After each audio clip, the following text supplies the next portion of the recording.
अस्सलाम वालेकुम मेरे प्यारे दोस्तों, कैसे हैं आप जनाब। मैं हूं आपका होस्ट मोहम्मद आदम समीर। जनाब कंट्री मेरे पास है जी सल्वानिया की हमने शेंजन टूरिस्ट वीज़ा, इसके बिज़नेस वीज़ा प्लस इसके स्टडी वीज़ा की बात कर ली है।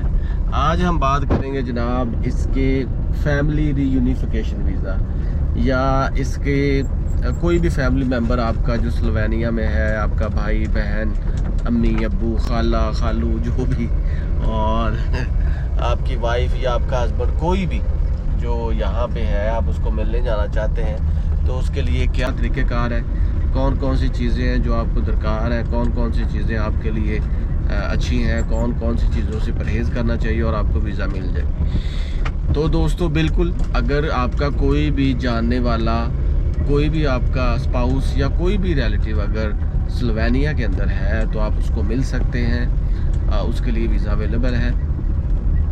अच्छा जी, सबसे पहली बात जो मैं हमेशा के लिए कहता हूँ, जब तक आपके पास कोई इनविटेशन लेटर नहीं है ना, किसी का भी जो भी आपका रिश्तेदार वहाँ पे है, तो आपके लिए ये वीज़ा लेना बहुत ही मुश्किल है। बल्कि मैं तो कहता हूँ वीज़ा को अप्लाई करना भी it's nothing but wastage of time.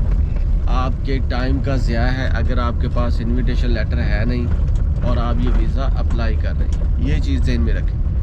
दूसरी बात यह है कि इसके 100% चांसेस हैं आपकी रिजेक्शन नहीं होगी, आपको ये वीज़ा ज़रूर मिलेगा, लेकिन इसके 100% ही चांसेस हैं रिजेक्शन के अगर आपकी डॉक्यूमेंटेशन कंप्लीट नहीं है। तो इसके लिए आपकी डॉक्यूमेंटेशन कंप्लीट होना, और ये थोड़ा सा ट्रिकी होता है। मैंने अपनी लास्ट वीडियोस में भी बताया है कि सल्वानिया का वीज़ा लेना थोड़ा सा ट्रिकी है, लेकिन ये इम्पॉसिबल नहीं है, पॉसिबल है, आप ले सकते हैं, क्यों नहीं ले सकते। अच्छा जी, सबसे पहले हम रिक्वायर्ड डॉक्यूमेंट्स की बात कर लें तो आपके पास जनाब होना चाहिए इनविटेशन लेटर, आपके किसी भी चाहने वाले का, आपके स्पाउस का, कोई भी अगर आपका जानने वाला है, ये पहला।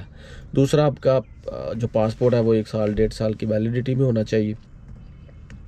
प्लस ये है कि आपके पास जनाब बैंक स्टेटमेंट होनी चाहिए, या जो बंदा आपको बुला रहा है वो अपने लेटर में ये कहे कि भाई मैं इसको स्पॉन्सर कर रहा हूँ, तो फिर तो बात समझ में आती है। लेकिन अगर नहीं तो फिर आपके पास 25-30 लाख की बैंक स्टेटमेंट होनी चाहिए।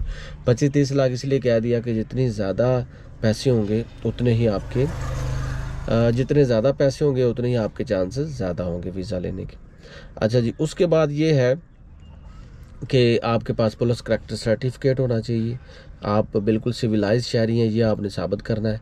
उनको बताना है कि भाई मेरे ऊपर कोई ऐसा क्राइम नहीं है, मैं बिल्कुल ठीक हूँ और सारे मामला ओके हैं। अच्छा, उसके बाद जनाब आपकी हेल्थ इंश्योरेंस जो 30 से 33 हज़ार यूरो को कवर करती हो, वो एदम जी मेरा ख्याल बेस्ट है, और भी बहुत सी इंश्योरेंस कंपनीज़ है जो रिक्वायर्ड है।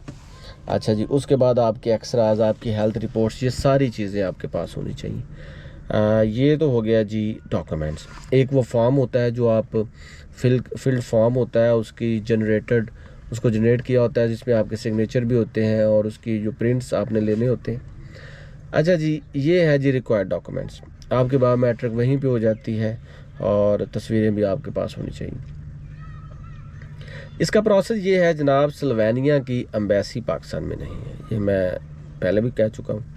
अब आपने करना ये होता है कि जर्मनी की एम्बेसी को ट्रैवल करना होता है, पहले उसको विज़िट करना है अच्छे तरीके से, उसकी वेबसाइट को विज़िट करना है। जब आपको उसके पोर्टल पे जाके पूरी इन्फॉर्मेशन मिल जाए, फिर आपने उसके पोर्टल पे ही अप्लाई करना होता है, वहाँ पे लिख देना जी सल्वानिया वीज़ा, ठीक है। अब आपने इन तमाम चीज़ों को लेकर के आपने एक फॉर्म फिल करना होता है जो कि अपॉइंटमेंट का फॉर्म होता है। जब आप उस पर अपना मिशन, अपना पर्पस लिखेंगे, वीज़ा टाइप्स लिखेंगे, तो उनको पता चल जाएगा भाई आप सल्वानिया क्यों जाना चाहते हैं। अच्छा जी, अब आपने किया क्या है कि वो फॉर्म फिल किया जिसमें आपका नाम, पता, एड्रेस, आपके पासपोर्ट नंबर, आपके स्पेलिंग्स की मिस्टेक्स नहीं होनी चाहिए। और जब आपने वो 2-3 पेजेस वाला फॉर्म फिल कर लिया तो वो जनरेटेड हो जाएगा, उसके ऊपर आपके सिग्नेचर होने ज़रूरी है और डेट भी। अब उसके आपने 2 या 3 कॉपीज़ ले ली हैं, साथ अपने तमाम डॉक्यूमेंट्स की कॉपीज़ ले लेनी है A4 साइज़ में, और इनको सॉफ्ट कॉपी में भी अपने पास रखना है। डेफिनेटली आपने वहाँ पे अपलोड कर दी होंगी तमाम फाइल्स। अब होगा यूँ वो 15 दिन या 20 दिन या 30 दिन, depends upon your case.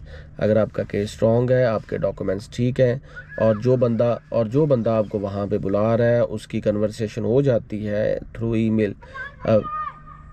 Email with German embassy, तो फिर आपको वो जल्दी बुला लेंगे। अगर थोड़ा सा डिले है तो जितना डिले उनकी कन्वर्सेशन में होने में लगता है ना टाइम, वही आपका डिले है। क्योंकि जैसे ही जर्मन एम्बेसी उनसे कंफर्म कर लेती है कि भाई आप इसको बुला रहे हैं, आप इसके क्या लगते हैं, क्या आपके पास ये अथॉरिटी है, आपने किससे अप्रूवल ली, तो फिर आपका केस स्ट्रॉन्ग हो जाता है।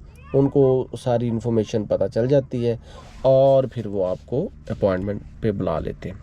अच्छा जी, अब आप वहाँ पे चले जाते हैं। वहाँ जाने के बाद आपने इन तमाम डॉक्यूमेंट्स को लाइन करके उनको दिखाना होता है, बताना होता है कि भाई ये देखें, ये वही डॉक्यूमेंट्स है जो मैंने अपलोड किए हैं, और ये इनविटेशन लेटर है जो मुझे कोई भी आपका रिलेटिव वो बुला रहा है विद ऑल ड्यू रिस्पेक्ट, कि आपने वो जो चीज़ें उसने लिखी हैं उस पर पूरा भी उतरते हैं कि नहीं। आपका पुलिस करैक्टर सर्टिफिकेट, आपके डॉक्यूमेंट्स हैं।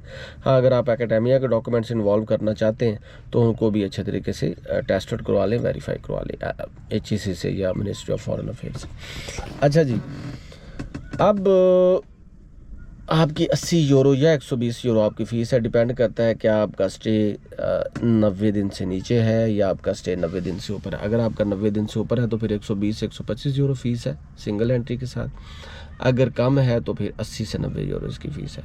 तो यही तमाम प्रोसेस है, यही रिक्वायर्ड डॉक्यूमेंट्स है, और इसी तरह वीज़ा मिलता है। तो प्यारे भाइयों, as far as me is concern, मैं कोई वीज़ा एजेंट नहीं हूँ, ना ही मैं लॉयर हूँ, ना ही मैं कोई आप लोगों को इंसिस्ट करता हूँ कि फ़लाँ जगह फ़लाँ जगह ना जाए।